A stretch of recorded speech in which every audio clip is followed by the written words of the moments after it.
George Lindo poem is called Dreading at England. I'm going to be reciting, I was written in 77 when I was a part of the Race Today Collective, and we were supporting the George Lindo Action Committee in the campaign to get him out of prison, which was a successful campaign, by the way.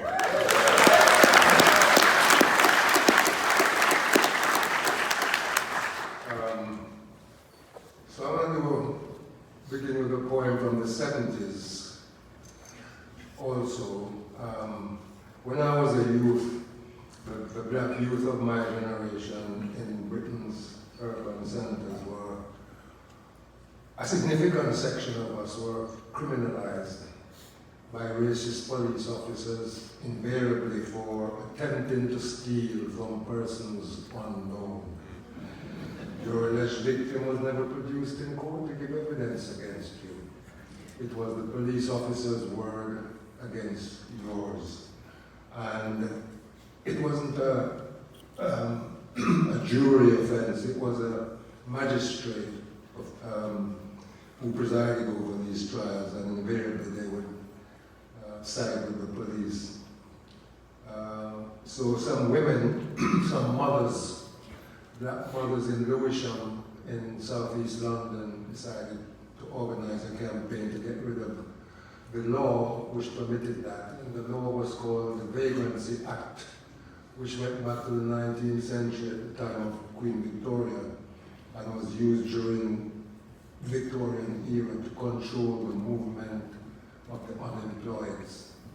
What was suddenly rediscovered and having been dormant for a long time was suddenly rediscovered and used against my generation once we emerged on the scene.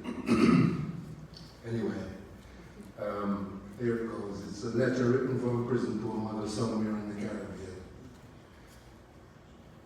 Brixton Prison, Jeb Avenue, London Southwest 2, England. Dear Mama, good day. I hope that when these few lines reach you, they may find you in the best of health.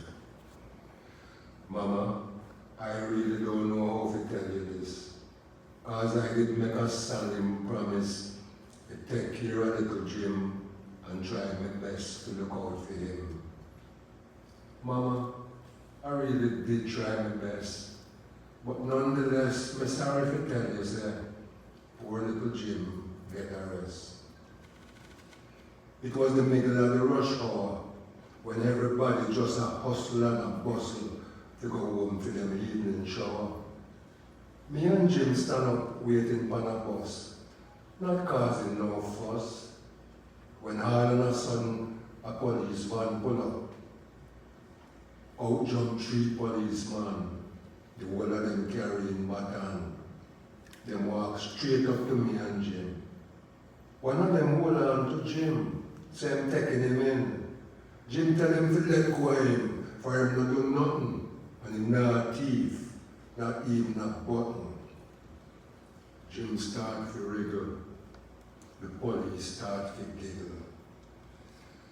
Mama, I can tell you what them do to Jim.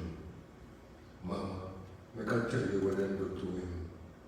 Them thump him in him belly and him turn to jelly. Them lick him on him back and him rib get pop. Them lick him on him head but it tough like leg. Them kick him in him seed and it started to bleed. Mama, I just couldn't stand up there and not do nothing. So me took one in him eye and it started to cry. Me thump one in him mouth and it started to shout. Me kick one pan him shin and it started to spin. Me thump him on the chin and it drop on a bin and crash. And then, Mama, more policemen come down and beat me to the ground. Them charge Jim for sus. Them charge me for murder. Mama, don't fret. Don't get depressed and downhearted. Be of good courage till I hear from you. I remain your son, Sonny. I'm going